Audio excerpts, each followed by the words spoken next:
Of a bill to speed up the eviction process. Now, supporters of the bill say it targets squatters, a term for people who settle inside an unoccupied home without permission and refuse to leave. However, opponents argue the bill targets renters who fall behind on their rent. State Capitol reporter Adam Schwager breaks down this bill.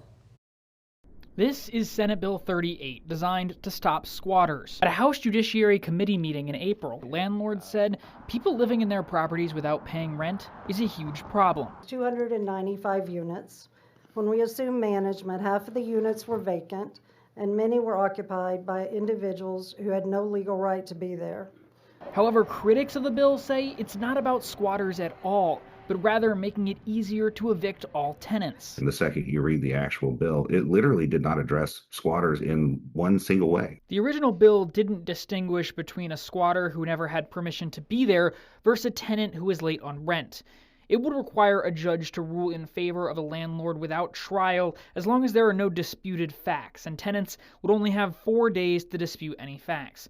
That provision was changed on the House floor to only apply specifically to squatters, but attorney Mark Melton says it doesn't change his overall thoughts on the bill because he says the eviction process in Texas is already skewed towards landlords. Texas is one of 4 or 5 states that doesn't have what we call a right to cure, which just means that if you're late on rent, then you have a few days of a grace period where under law, if you show up with the full amount of the rent, the landlord has to take it. An amendment to the bill would also grant a brief window for repayment as long as it was the first time the tenant was late on rent.